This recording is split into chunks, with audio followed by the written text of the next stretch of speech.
Good morning.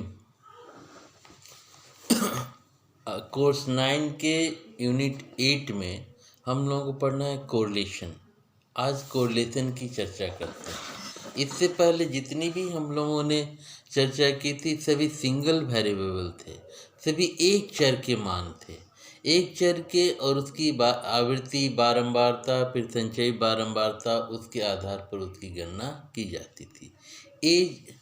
एक चर one variable, single variable के लिए हम लोगों ने मीन डिविएशन निकाले, स्टैंडर्ड डिविएशन निकाले, या फिर क्लास इंटरवल भी रहा तो उसको सिंगल ही रहा, उसका मध्य बिंदु निकाल कर हम लोगों ने ज्ञात किया।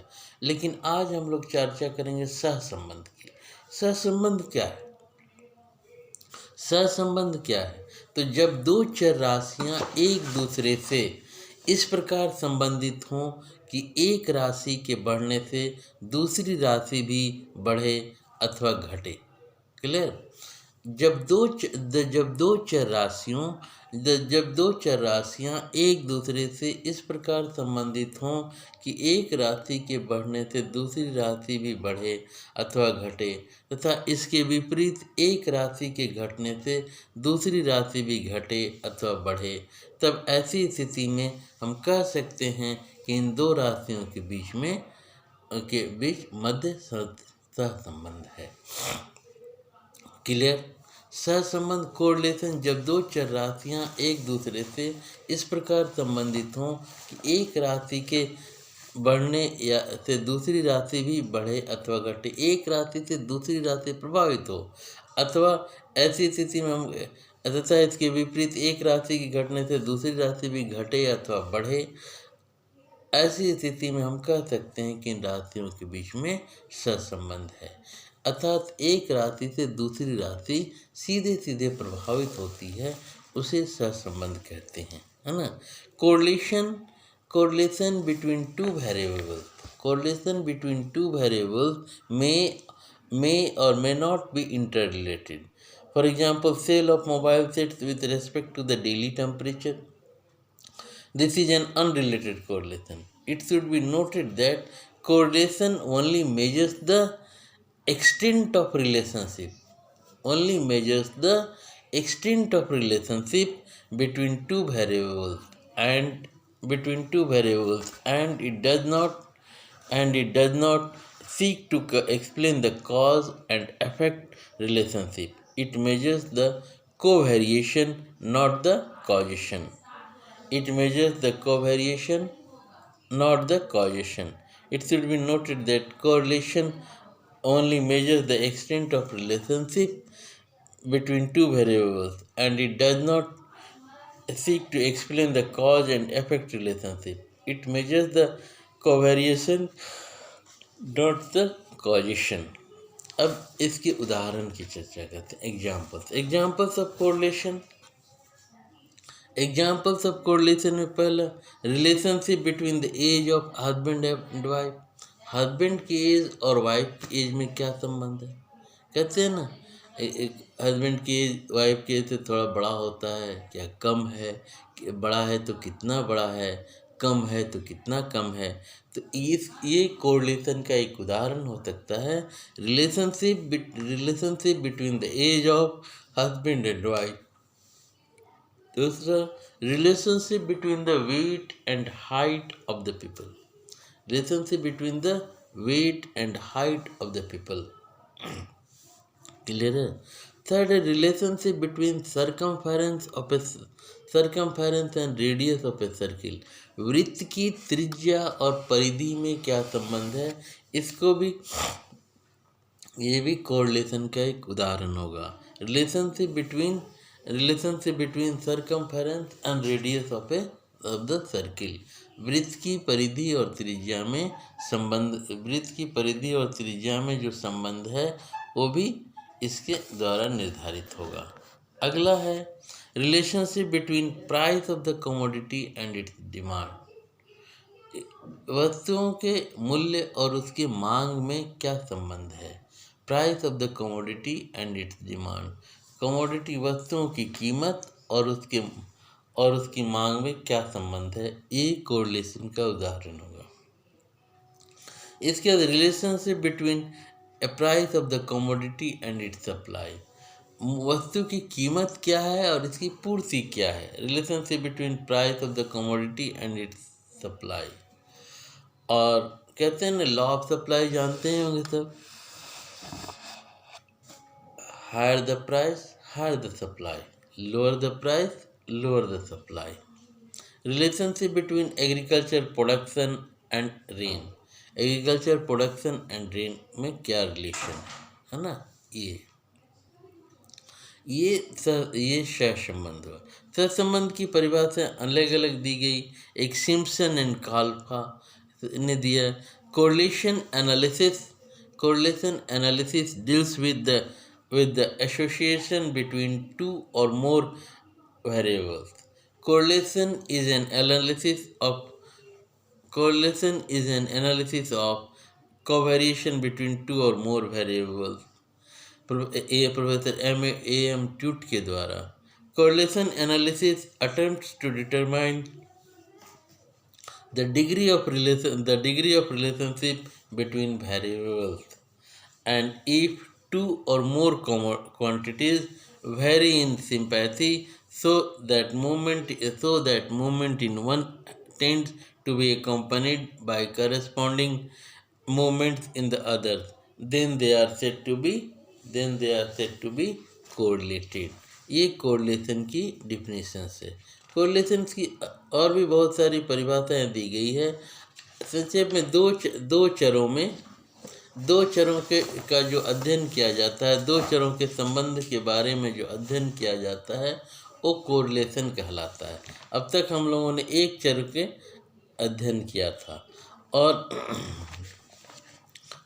कोरिलेशन में दो चरों का अध्ययन किया जाता है। इसके एग्जाम्पल्स आज हम लोगों ने देखे। एग्जाम्पल्स में पहला example relationship between the age of husband and wife, relationship between the weight and height of the people, relationship between weight and height of the people, relationship between circumference and radius of a circle, relationship between price of the commodity and its demand, relationship between price of the commodity and its supply, law of demand आप लोग सभी जानते हैं। Law of demand, higher the price lower the demand, and lower the price higher the demand, and relationship between agricultural production and rain, agriculture production और rain में क्या relationship है इसके वजह से संबंध। सामान्यतः हम कहते हैं कि विज्ञान विषय उन विद्यार्थियों को चाहिए जिनकी रुचि इंजीनियरिंग अथवा मेडिकल के क्षेत्र में जाने की हो। कॉमर्स किन को चाहिए? कॉमर्स उन विद्यार्थियों को चाहिए जो व्यापार करना चाहते हैं, जो व्यापार में रुचि रखते हैं, बिजनेस में रुचि रखते हैं। हिंदी, अंग्रेजी एवं संस्कृत, हिंदी, इंग्लिश, संस्कृत उन विद्यार्थियों को लेनी चाहिए जो साहित्यिक रुचि हो। ठीक है, तो इस तरह जनरली क्या कहते हैं कि विज्ञान उन विद्यार्थियों को लेनी चाहिए जो मेडिकल अथवा इंजीनियरिंग में जाना चाहते हों। कॉमर्स उन विद्यार्थियों को लेना चाहिए जो बिजनेस करना चाहते हों और जो व्यापार के क्षेत्र में हो। हिंदी, अंग्रेजी एवं संस्कृत उन विद्यार्थियों को लेना चाहिए जो साहित्यिक रुचि के हो। संगीत एवं कला उन विद्यार्थियों के लिए उचित रहती है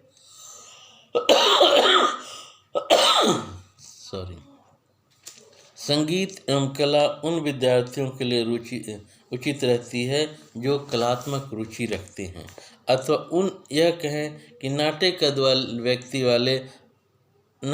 वाले व्यक्ति लंबे कद वाले व्यक्तियों की अपेक्षा अधिक प्रभावशाली होते हैं।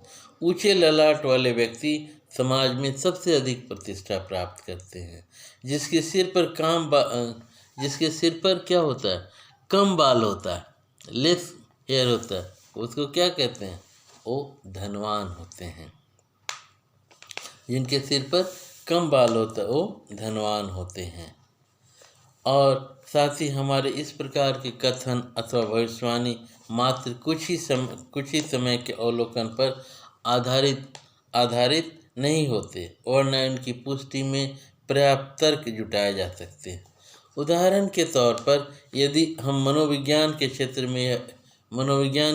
में यह निश्चित करना चाहते हैं कि किसी व्यक्ति विशेष की एक क्षेत्र में उपस्थिति दूसरे क्षेत्र की उपलब्धि से किस सीमा तक जुड़ी हुई है अथवा प्रभावित है, तब मनोविज्ञान की भाषा में तथा इसे चर राशियों वेरिएबल के मध्य संबंध से संबोधित करेंगे। विभिन्न चर राशियों के बीच संबंध स्थापित करके हम आसानी से यह भविष्यवाणी कर सकते हैं कि कोई भी व्यक्ति किसी व्यवसाय विशेष में चयन की योग्य है अथवा या नहीं, उसका उसमें चुना जाना चाहिए या नहीं चुना जाना चाहिए, है ना। साथ ही व्यक्तियों के व्यवहार को भी आसानी से नियंत्रित कर सकते हैं। अतः स्पष्ट है कि स्कूली विषयों के चयन का संबंध विभिन्न प्रकार के व्यवसायों से है तथा उसके व्यक्तित्व की विशेषताओं का संबंध करके उसमें पाया जाता है, व्यक्तित्व का व्यवसाय करके उसमें पाया जाता है। तो इस तरह व्यक्तित्व का विकास के लिए दो चरों का अध्ययन करते हैं। स्कूली विषयों के चयन का संबंध विभिन्न प्रकार के व्यवसायों से है तथा व्यक्ति के व्यक्तित्व की विशेषताओं का संबंध उनके भावी जीवन की सफलताओं एवं उपलब्धियों से है।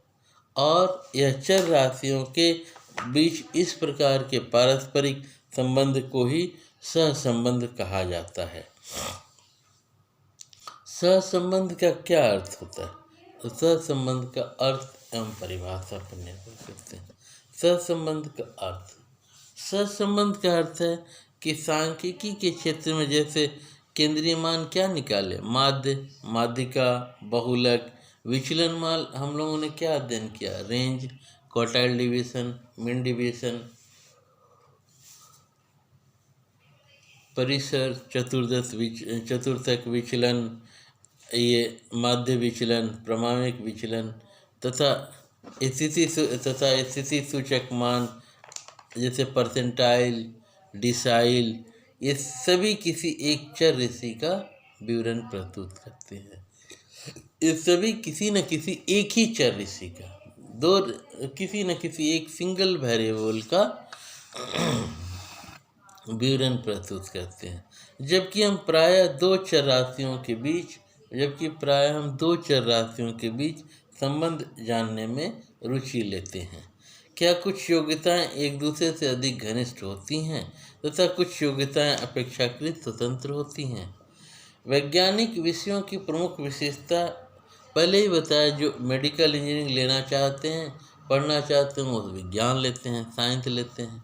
जो बिजनेस करना चाहते हैं वो कॉमर्स लेते हैं, है ना। जिनको भाषा की जानकारी रखनी है वो हिंदी, इंग्लिश, संस्कृत लेते हैं। कला अगर लेना है तो संगीत, नृत्य इत्यादि लेते हैं, है ना।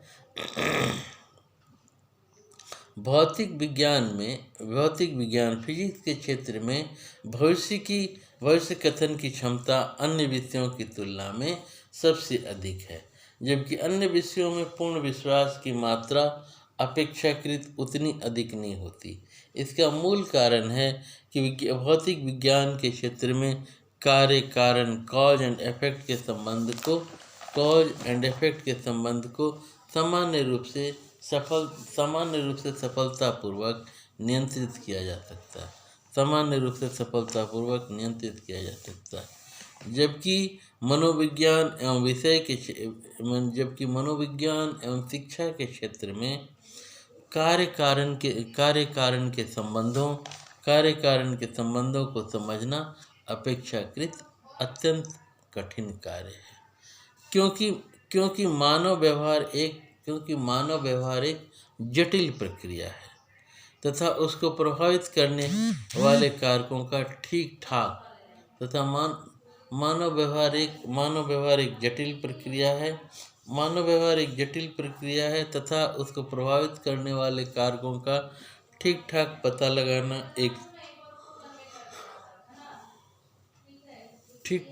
लगाना एक कठिन तपस्या है। परंतु इन समस्याओं के होते हुए भी मनोवैज्ञानिकों ने अपने सिद्धांतों के निर्माण में वैज्ञानिक पद्धति को ही अध्ययन का मुख्य आधार बढ़ाया है तथा कार्य कारण संबंधों को समझने के लिए सहसंबंध विधियों का ही सहारा लिया है। जैसे अभी हम लोगों ने चर्चा की, relationship between the age of husband and wife, relationship between the weight and height of the people, relationship between the commodity of price and its related commodity, demanded relationship between the price of commodity and quantity supplied, है ना, relationship between import and export, relationship between income and expenditure, है ना। तो ये अध्ययन करते हैं। इसके उदाहरण में मनोविज्ञान और शिक्षा में सहसंबंध की गणना सर्वाधिक महत्व रखती है। सहसंबंध का परिभाषाओं की, जब दो चर राशियां एक दूसरे से इस प्रकार संबंधित हों कि एक राशि के बढ़ने से दूसरी राशि भी बढ़े अथवा घटे तथा इसके विपरीत एक राशि के घटने से दूसरी राशि भी घटे अथवा बढ़े, तब ऐसी स्थिति में हम कह सकते हैं कि इन दो राशियों के बीच में सहसंबंध है। क्लियर? फिर से एक बार इसको रिपीट कर देता हूँ। जब दो चर राशियाँ एक दूसरे से इस प्रकार संबंधित हों कि एक राशि के बढ़ने से दूसरी राशि भी बढ़े अथवा घटे तथा इसके विपरीत एक राशि के घटने से दूसरी राशि भी घटे अथवा बढ़े, तब ऐसी स्थिति में हम कह सकते हैं कि इन दो राशियों के बीच में सहसंबंध है। लेवरॉय के अनुसार सहसंबंध दो चरों में पाए जाने वाले संयुक्त संबंध, ज्वाइंट रिलेशनशिप का पता लगता है ना, पता लगता है। सहसंबंध से दो चरों में पाए जाने वाले संयुक्त संबंध, ज्वाइंट रिलेशनशिप का पता लगता है। Correlation indicates a joint relationship between two variables. Correlation indicates a joint relationship between two variables. वायलिस के अनुसार, वायलिस कहते हैं सहसंबंध के अंतर्गत हम दो या दो से अधिक समूहों के बीच इस आशय से संबंध स्थापित करते हैं कि जिन समूहों के बीच वास्तव में कोई संबंध है अथवा नहीं, और अगर संबंध है तो कितना, अर्थात उसकी मात्रा क्या है, उसकी क्वांटिटी क्या है, क्वांटिटिवली क्या है ना। वायलिस के अनुसार सहसंबंध के अंतर्गत हम दो या दो से अधिक समूहों के मध्य इस आशय से संबंध स्थापित करते हैं कि हम उन समूहों के बीच वास्तव में कोई संबंध है अथवा नहीं, और अगर संबंध है तो वह कितना, अर्थात उसकी मात्रा क्या है। फॉर्चून कहते हैं, फॉर्चून के अनुसार सहसंबंध का उद्देश्य दो चरों में पाए जाने वाले संबंध की भाषा का पता लगाना होता है। सहसंबंध का उद्देश्य दो चरों में पाए जाने वाले संबंध की मात्रा का पता लगाना होता है। Correlation is concerned with describing the degree of relationship between variables. इसके पश्चात कोरिलेशन की परिभाषा अन्य विद्वानों ने, अन्य मनोवैज्ञानिकों ने अपने अपने ढंग से दी है। Professor W.H. समनेर के अनुसार सहसंबंध एक मनोवैज्ञानिक परीक्षक के लिए उतना ही महत्वपूर्ण है जितना कि एक रसायन शास्त्री के लिए उसकी तराजू, या आप कह सकते हैं इक्वेशन, बैलेंस इक्वेशन, है ना, केमिकल इक्वेशन, जिसकी अध्ययन आप लोगों ने किया है। डब्ल्यू एच समनर के अनुसार सहसंबंध मनोवैज्ञानिक परीक्षा के लिए उतना ही आवश्यक है, इतना ही आवश्यक है जितना कि एक रसायन शास्त्री के लिए उसकी तराजू। The coefficient of correlation is almost as important in the psychological tester as is the balance to the chemist. Okay, जैसे सहसंबंध मनोवैज्ञानिक परीक्षा के लिए उतना ही महत्वपूर्ण है जितना कि रसायन शास्त्री के लिए उसकी तराजू। The coefficient of correlation is almost as important to the psychological tester as it is the balance to the chemist. Okay. मन के अनुसार प्रोफेसर मन क्या कहते हैं? प्रोफेसर मन के अनुसार सहसंबंध दो चरों के बीच संयुक्तता के स्तर का एक सांख्यिकीय माप है। Correlation is a statistical measures of the degree of association between two variables. Okay, correlation is a statistical measure of the degree of association between two variables. इस तरह correlation is a statistical measure of the degree of association between two variables. सहसंबंध से तात्पर्य किसी वस्तु, समूह अथवा घटना के एक चर में होने वाले परिवर्तन से दूसरे चर में होने वाले परिवर्तन से होता है। ठीक है, तो सहसंबंध के दो प्रकार होते हैं। पहला प्रकार इसका होगा मात्रात्मकता मतलब क्वांटिटेटिवली। दूसरा गुणात्मकता अर्थात क्वालिटेटिवली, है ना। सहसंबंध दो प्रकार का होता है। पहला हो गया मात्रात्मकता अर्थात क्वांटिटेटिवली, और दूसरा गुणात्मकता अर्थात क्वालिटेटिवली, है ना। मात्रात्मक संबंध के अंतर्गत तीन सहसंबंध क्रमशः ऋणात्मक, शून्य और धनात्मक होते हैं। नेगेटिव, जीरो और पॉजिटिव, तीन होते हैं ये मात्रात्मकता के अनुसार।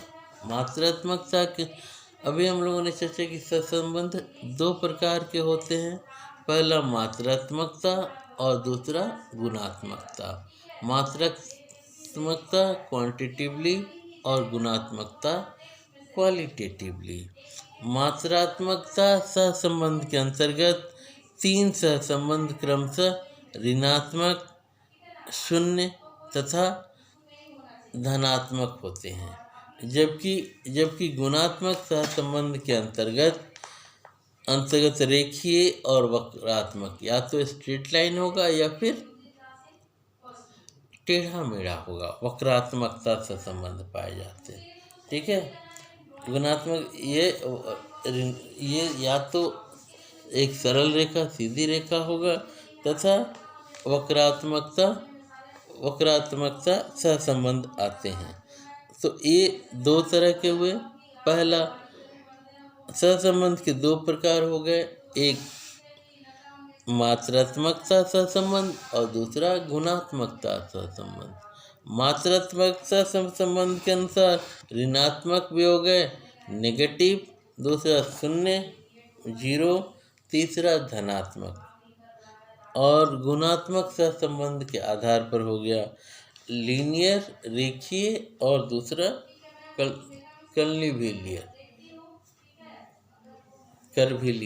कर्वीलिनियर, एक लीनियर और एक कर्वीलिनियर, एक सरल रेखा और दूसरा वक्र रेखा ना।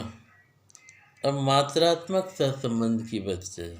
मात्रात्मक सहसंबंध क्वांटिटेटिवली कोरिलेशन या भावात्मक सहसंबंध भी कह सकते हैं।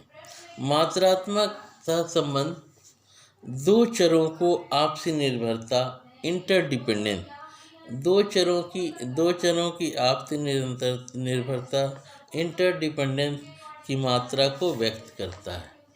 इससे यह अभिप्राय होता है कि ये दोनों गुण कितनी मात्रा में साथ साथ बढ़ते हैं या घटते हैं, या एक के बढ़ने से दूसरा घटता है, या दोनों ही एक दूसरे के क्या हैं, अपोजिट हैं, विरोधी हैं, है ना। एक के घटने से दूसरा बढ़ता है, या दूसरे के बढ़ने से पहला घटता है, या अथवा दोनों ही एक दूसरे के विरोधी हैं। इसके अंतर्गत 3 प्रकार के सहसंबंधों की चर्चा की जाती है। पहला धनात्मक सहसंबंध, पॉजिटिव कोरिलेशन। जब एक चर राशि वेरिएबल क्वांटिटी के बढ़ने से अथवा घटने से दूसरी पर भी राशि बढ़े अथवा घटे, तो दोनों राशियों में धनात्मक सहसंबंध होता है। अगर धनात्मक जिस प्लस साइन होता है, पॉजिटिव साइन होता है प्लस, जिसके आगे प्लस हो वो धनात्मक सहसंबंध होता है ना। जब एक चर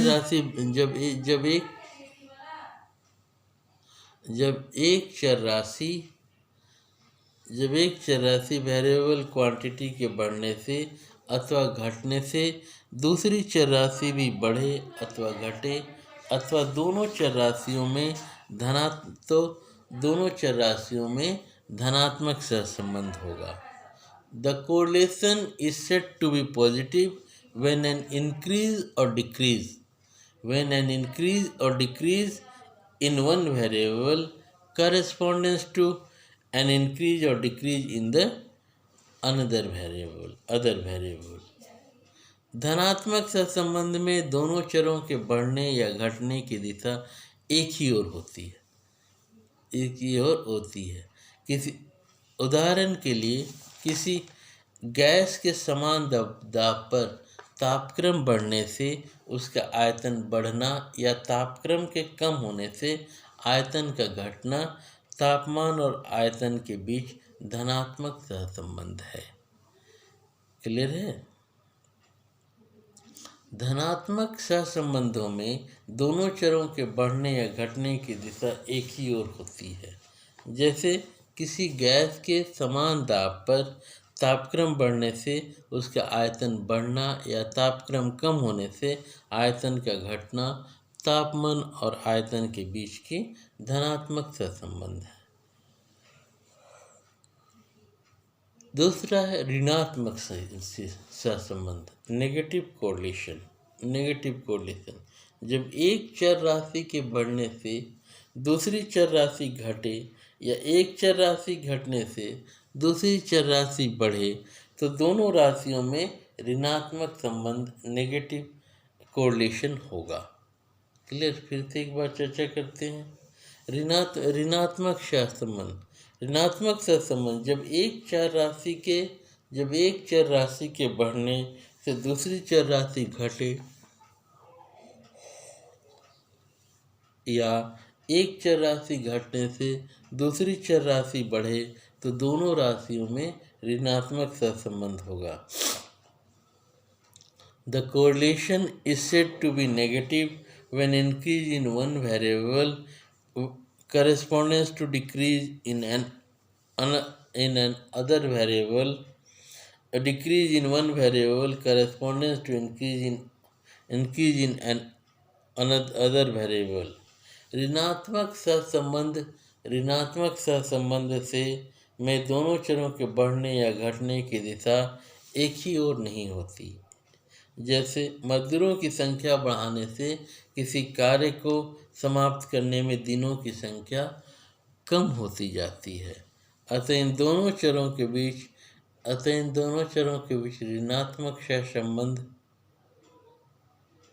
पाया जाता है। दोनों चरों के बीच ऋणात्मक सहसंबंध पाया जाता है। इसके अलग उदाहरण हो सकते हैं, जैसे किसी गैस का समान तापक्रम पर दाब बढ़ने से उसका आयतन कम होना अथवा कम होने से उसका आयतन बढ़ना। गैस के दो चरों दाब और आयतन के बीच हमेशा ऋणात्मक संबंध होता है।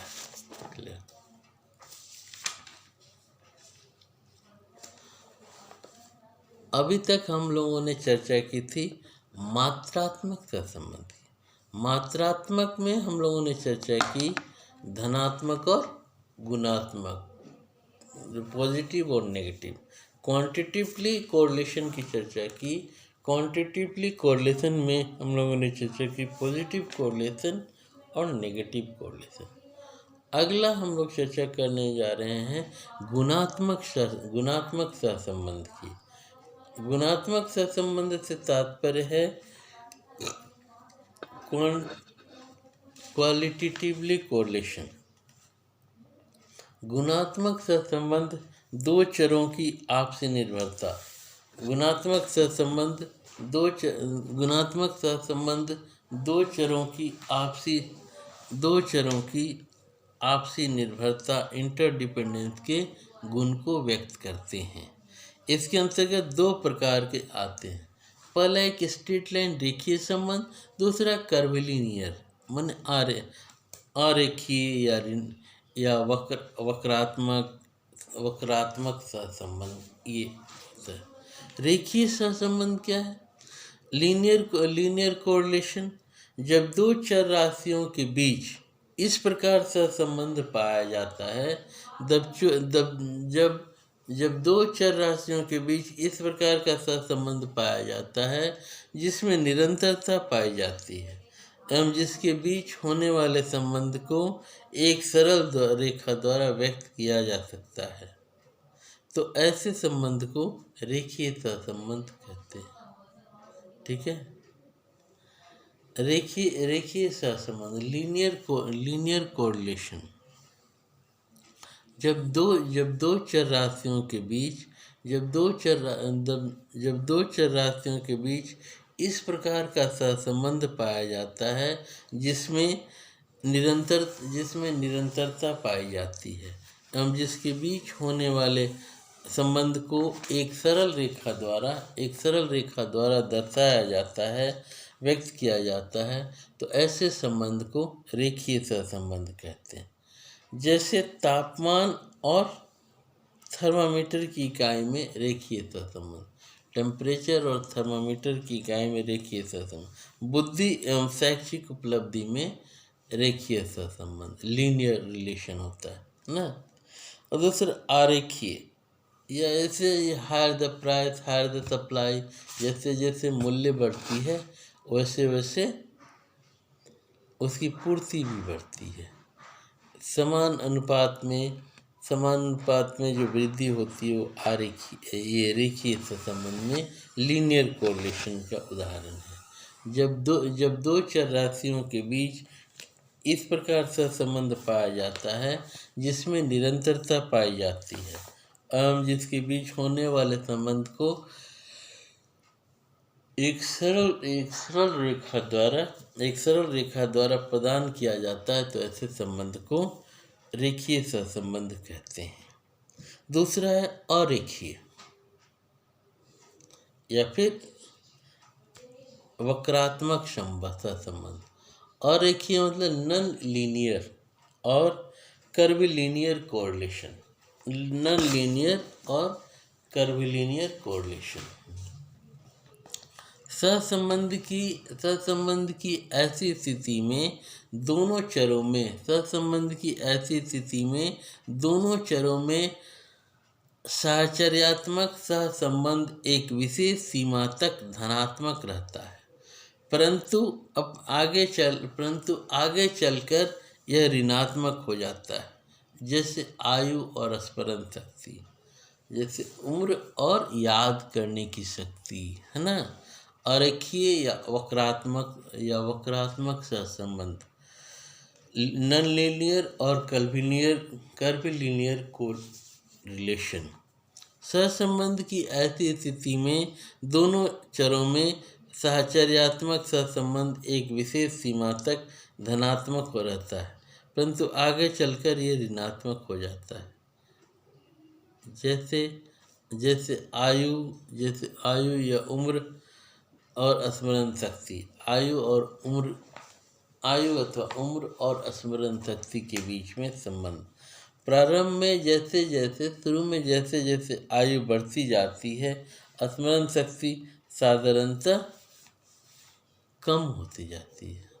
आयु में जैसे जैसे वृद्धि होती जाती है, स्मरण शक्ति धीरे धीरे कम होती जाती है, जो कि वक्रात्मकता संबंध को प्रदर्शित करती है। यदि दोनों चरों को लेकर रेखाचित्र को तैयार किया जाए तो यह निम्न प्रकार का टेढ़ा मेढ़ा होगा, सीधा नहीं होगा। सीधा रेखीय चित्र होता है, रेखीय सहसंबंध होता है जब दो चर राशियों के बीच इस प्रकार का सहसंबंध पाया जाता है जिसमें निरंतरता पाई जाती है एवं जिसके बीच होने वाले संबंध को एक सरल रेखा द्वारा व्यक्त किया जाता है, तो ऐसे संबंध को रेखीय सहसंबंध कहते हैं। जैसे तापमान और व्यापार की इकाई में रेखीय सहसंबंध। और दूसरा अरेखीय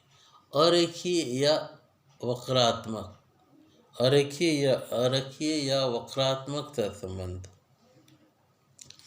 ऐसे सहसंबंध जो दोनों चरों में एक विपरीत स्थिति पैदा करें, जैसे आयु और स्मरण शक्ति। जैसे जैसे उम्र बढ़ती है, आदमी की स्मरण शक्ति भी कम होती जाती है। क्लियर।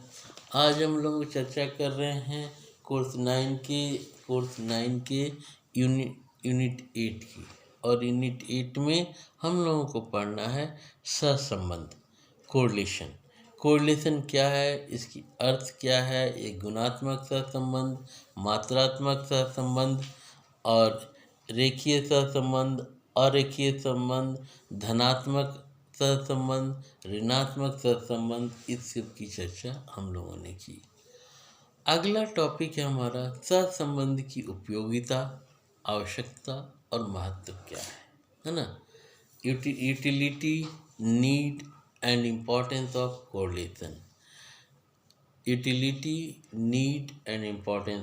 कोरिलेशन। सहसंबंध की उपयोगिता, आवश्यकता एवं महत्व।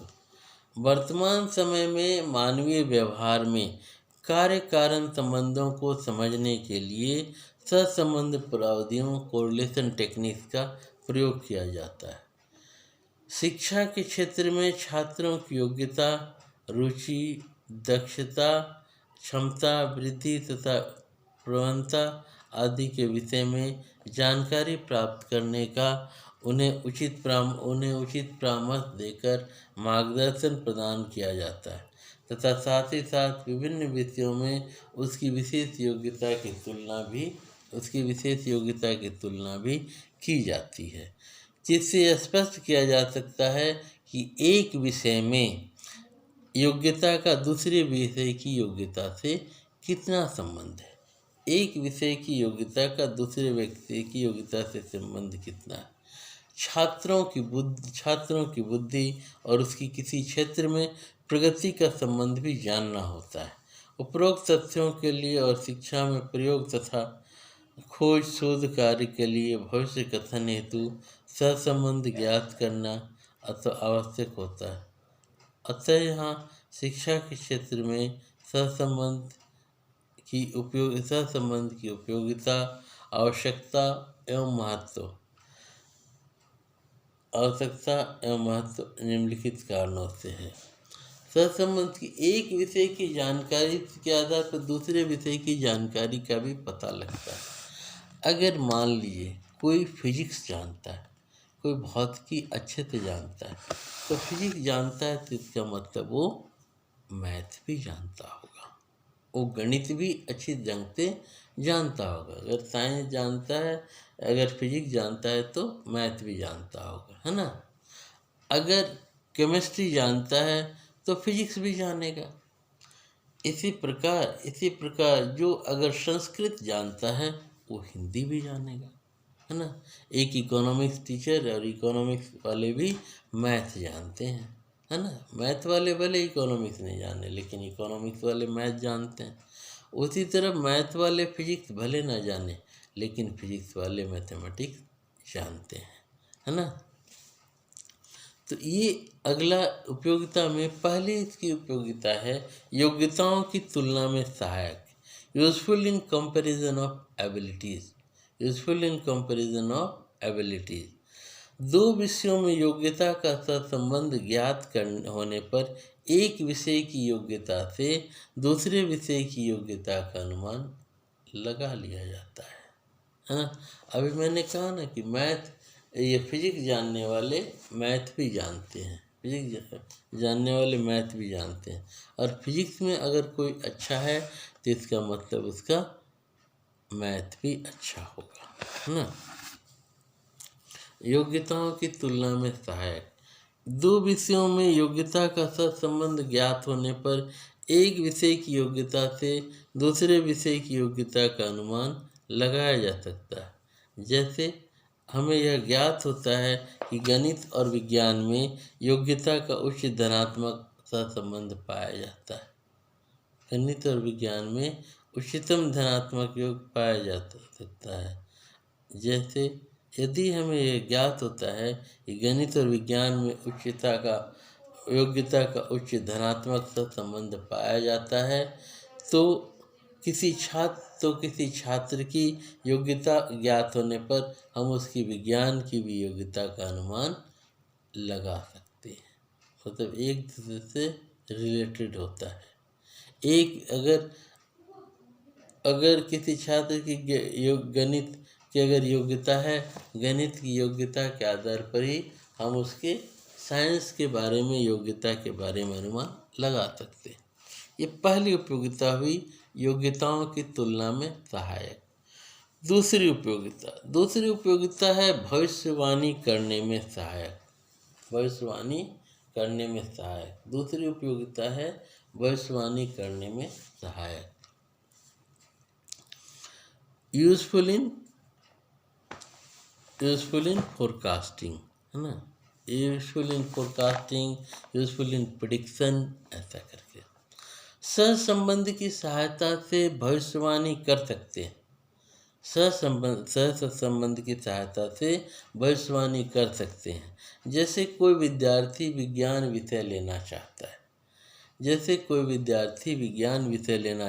है, कि विज्ञान विषय में वो सफल रहेगा या नहीं, तो ऐसी परिस्थिति में अध्यापक को भविष्यवाणी करना होता है ना। भविष्यवाणी करने में सहायक, यूजफुल इन प्रेडिक्शन। यदि कोई सहसंबंध की सहायता से हम भविष्यवाणी कर सकते हैं। जैसे कोई विद्यार्थी विज्ञान विषय लेना चाहता है, कि विज्ञान विषय में वह सफल होगा या नहीं, ऐसी परिस्थिति में अध्यापक को भविष्यवाणी करना होता है। इस भविष्यवाणी हेतु एप्टीट्यूड टेस्ट इन साइंस, तथा अचीवमेंट टेस्ट दोनों के प्राप्तांकों में सहसंबंध ज्ञात करके ही एप्टीट्यूड टेस्ट के साथ से विद्यार्थी का मार्गदर्शन करना होता है। क्लियर है। तो पहला हुआ योग्यताओं की तुलना में सहायक, दूसरा हो गया भविष्यवाणी करने में सहायक, तीसरा है शैक्षिक परामर्श और मार्गदर्शन में सहायक।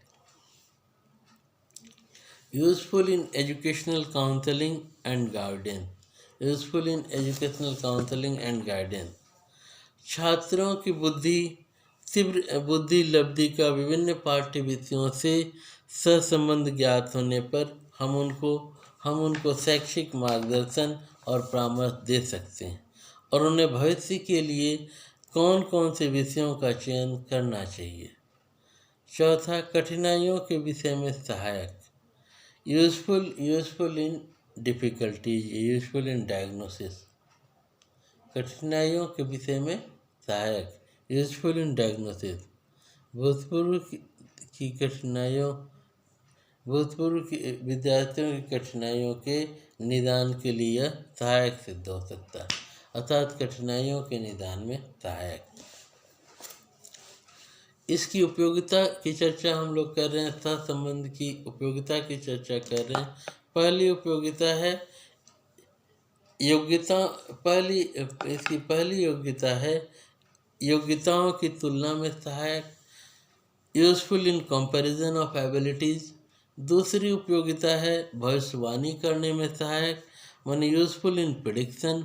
तीसरी उपयोगिता है शैक्षिक परामर्श और मार्गदर्शन में सहायक, useful in educational counselling and guidance.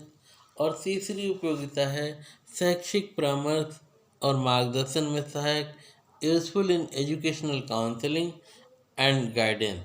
छात्रों की बुद्धि लब्धि का विभिन्न पाठ्य विषयों से सहसंबंध होने पर हम उनको शैक्षिक मार्गदर्शन और परामर्श दे सकते हैं कि उन्हें भविष्य के लिए कौन कौन से विषयों का चयन करना चाहिए। दूसरा, कठिनाइयों के निदान में सहायक, यूजफुल इन डायग्नोसिस। विद्यार्थियों को कठिनाइयों के निदान में भी यह सहायक सिद्ध होता है। अगला है वंशानुक्रम तथा वातावरण के प्रभाव की जानकारी में सहायक, useful in knowledge of effect of heredity and environment. Useful in knowledge of effect of heredity and environment. बालक के विकास पर वंशानुक्रम तथा वातावरण के प्रभाव की जानकारी प्रदान की जा सकती है। गाल्टन, कार्ल पियर्सन तथा थार्डनायक ने वंशानुक्रम तथा वातावरण का व्यक्तियों का प्रभाव देखने के लिए अनेक प्रयोग किए, जिसके आधार पर अपना निष्कर्ष प्रतिपादित किया। वंशानुक्रम तथा वातावरण के प्रभाव की जानकारी में सहायक, useful in knowledge of effect of heredity and environment. बालक के विकास पर वंशानुक्रम तथा वातावरण के प्रभाव की जानकारी प्राप्त की जा सकती है। गाल्टन, कार्ल पियर्सन तथा थार्डनायक, ग्रेगर जॉन मेंडल ने वंशानुक्रम तथा वातावरण का व्यक्तियों का प्रभाव देखने के लिए अनेक प्रयोग किए, जिसके आधार पर अपना निष्कर्ष प्रतिपादित किया। इसके पश्चात से कुछ भ्रांतियों के निवारण में सहायक, कुछ भ्रांति है, कुछ कन्फ्यूजन है, उसके बारे में निदान करने में ये सहायक होता है।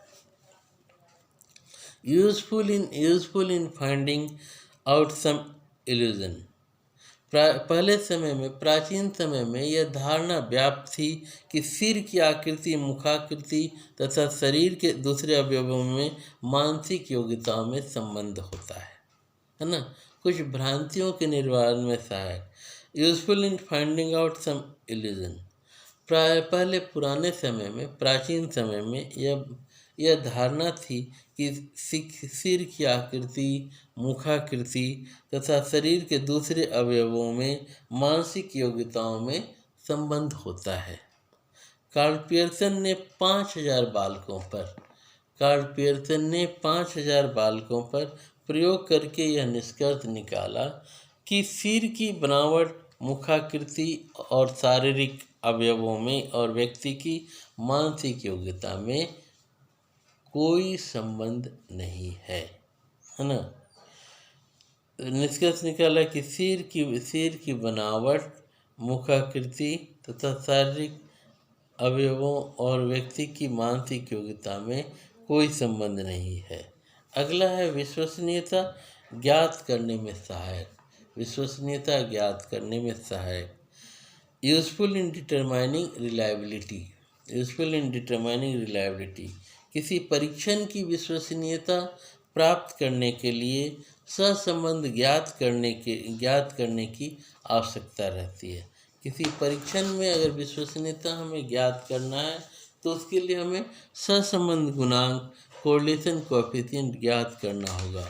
यह यह विश्वसनीयता हमें क्रमशः अर्धविभाजन विधि, परीक्षा पुनर्परीक्षा विधि, समानांतर प्रारूप विधि और तर्कयुक्त समानता विधि आदि द्वारा ज्ञात करते हैं। इन सभी विधियों द्वारा सहसंबंध गुणांक ज्ञात किया जाता है। अगला है वैधता निर्धारण में सहायक। Useful in estimation of validity, किसी परीक्षण की वैधता उस परीक्षण को किसी मापदंड से सहसंबंधित करके ज्ञात की जाती है। यह मापदंड वैध होता है, अर्थात यह मापदंड वास्तव में वही मापता है जिसे मापने के लिए परीक्षण का निर्माण किया गया है। बुद्धि परीक्षणों की वैधता विद्यालय की परीक्षाओं की प्राप्त हुई अंकों से सहसंबंधित करके तथा अध्यापकों के मत को ध्यान में रखते हुए ज्ञात की गई थी। जीवन में प्राप्त सफलता के अनुसार ही बुद्धि परीक्षणों की वैधता ज्ञात की जाती है ना। अभी देख रहे हैं, अभी आया है कि सीबीएसई ने 10th की परीक्षा रद्द कर दी। 10th की परीक्षा रद्द कर दी तो अब 10th का रिजल्ट बनना है रिजल्ट। अब वो रिजल्ट कैसे बनेगा, उसका आधार क्या होगा। मॉक टेस्ट जो कहते हैं सेंटअप, वो भी तो ऑनलाइन हुआ।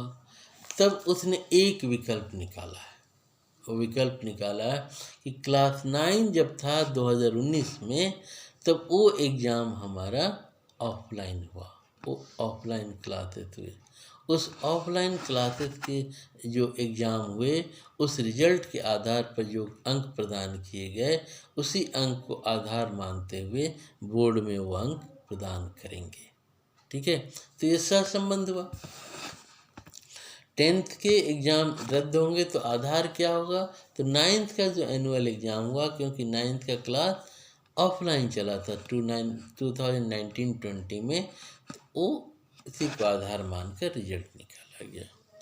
अगला पॉइंट है अवयव निर्धारण करने के प्रयोग में सहायक।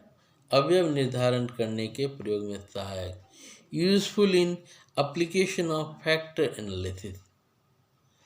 Useful in application of factor analysis, अवयव विश्लेषण प्रविधि बिना सहसंबंध गुणांक की सहायता के संभव नहीं है। सबसे पहले सर्वप्रथम स्पीयरमैन ने फैक्टर्स एनालिसिस का सहारा लिया। बुद्धि के स्वरूप को बताने में, समझाने में, विभिन्न मानसिक योग्यताओं को प्रयोग में लाने में, विभिन्न मानसिक योग्यताओं को समझने में, है ना, इसका प्रयोग किया। अवयव विश्लेषण के प्रयोग में सहायक, useful in application of factor analysis. अवयव विश्लेषण में विधि द्वारा सहसंबंध गुणांक की सहायता से संभव नहीं है। सबसे पहले स्पीयरमैन ने रैंकिंग सिस्टम के द्वारा सहारा लिया। बुद्धि के स्वरूप को समझने के लिए विभिन्न मानसिक योग्यताओं की आवश्यकताओं बुद्धि परीक्षणों को हल करने में सहायता देती है। परीक्षण में सहसंबंध ज्ञात करने के लिए यह देखा गया कि प्राप्तांकों में धनात्मक सहसंबंध है। इस मानसिक योग्यता को सामान्य योग्यता कहा गया, कहा गया। यह योग्यता हमें हर समय तथा हमें हर एक परिस्थिति में सहायता देती है। चूँकि सहसंबंध पूर्ण धनात्मक नहीं थे, जिसके फलस्वरूप उन्हें विशिष्ट योग्यता एस की कल्पना की। और अंत में है उपयोगिता है क्रियात्मक अनुसंधान में सहायक, यूजफुल इन एक्शन रिसर्च। सहसंबंध का प्रयोग क्रियात्मक अनुसंधान में तात्कालिक समस्याओं के निराकरण में विशेष रूप से किया जाता है। तो आज हम लोगों ने सहसंबंध की चर्चा की, सहसंबंध की उपयोगिता की चर्चा की, सहसंबंध की उपयोगिता की चर्चा की। इसमें इसके अगली कक्षा में हम लोग इसके सहसंबंध की सीमाएं अथवा दोष की चर्चा करेंगे। तब तक के लिए धन्यवाद। Thanks. Have a nice day.